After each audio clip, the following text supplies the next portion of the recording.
Hello everyone, this is Sherry, and today we are diving into the LeetCode Daily Challenge for December 31st. As the final challenge of 2023, we are not holding back. Let's tackle it together right away. First, let's understand the problem. We are given a string S, and we need to find the length of the longest substring between two equal characters. The substring should not include these characters themselves. If no such substring exists, we return -1. Let's understand the problem statement using a cartoon analogy. In this question, we consider the first occurrence, the leftmost character, as a person looking to the right, waiting to find other person of the same kind looking back forward to the left side. Once we find two people looking at each other, they form a substring, including all the characters in between. In the first example, we are given the input string as AA. We mark the first A at index 0 as the person pointing to the right, and the A at index 1 pointing back to the left. They together form a substring consisting 0 character between them. Therefore, the longest substring for character A is 0. Since we only have A in the input array, we return 0 as the answer. Let's look at another example where input string consists of 0 different characters. Here we have C, B, Z, X, and Y in the input string. However, we only have one character of each kind, and thus none of them can form a substring. Take character C as an example. Here we mark the first occurrence of C as the person pointing to the right. And there is no another person pointing back because we don't have a second C.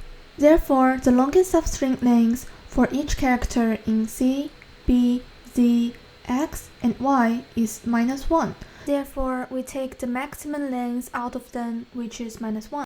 Here, we can make our first observation. For each character, the longest substring length equals to the result of rightmost index minus leftmost index -1.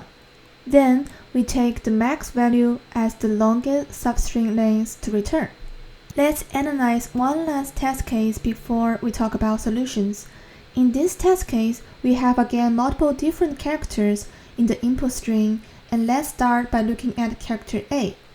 We iterate from left to right. We first find our leftmost A at index 0. Then, when we iterate up to index 3, we find another A. Since this is the not first A we discover, we mark it as a A person pointing back to the left, which means we find a substring. The substring formed by A at index 0 and index 3 has a length of 2. However, when we iterate to index 6 and find yet another A, this A becomes the new rightmost A and thus can lead to a longer substring, which has a length of 6 minus 0 minus 1 equals to 5. Here, we notice that once a new rightmost character is found, we don't need to store the old rightmost character indexes we discover along our iteration. Therefore, we can have a second observation. For each character, we only need to remember the leftmost occurrence position, since we can update new longest substring length along our iteration from left to right. This observation is important because it saves us a lot of space complexity as we won't store any unnecessary data. With these two observations, we can now construct our solution.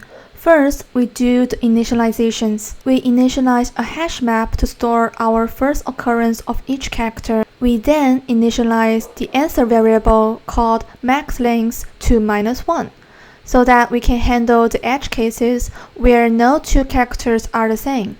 Secondly, we iterate the string and update our answer variable alongside our iterations. For each character in the iteration, if the character is not in our Hashmap, we add it to the Hashmap with its current index. Otherwise, if the current character is already stored in our Hashmap, we calculate the new substring length and potentially update our answer variable. Finally, we return the answer variable maxLength as the answer.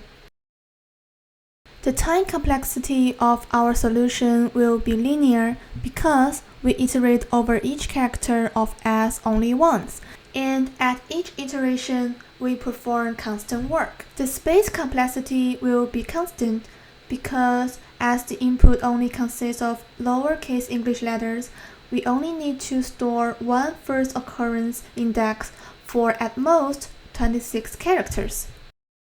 Notice that we cannot achieve constant space complexity without the second observation. We will see this in action in the code later. Let's first quickly go through a solution that calls linear space complexity. We first use default dict method to create a dictionary where an empty list will be initialized as the default value for each key. We also initialize the answer variable. We then iterate through the array and record all indexes of each character to calculate the substring length. We update the max length as variable if a longer substring is formed. Finally, we return the max length as the answer. Let's see how we can save space with the second observation. Here, we only store the very first occurrence index of each character in the hashmap. Once we find a character which is already stored in the first occurrence hashmap, we calculate the substring length on the fly and update the max length variable without storing anything. Thus, we achieve constant space complexity. This is the end of today's challenge. We practice the use of hashmap and do space optimization based on our observations. I hope you enjoyed the video, and as we close out the year, I wish you all a fantastic start to the new year. Happy coding and Happy New Year!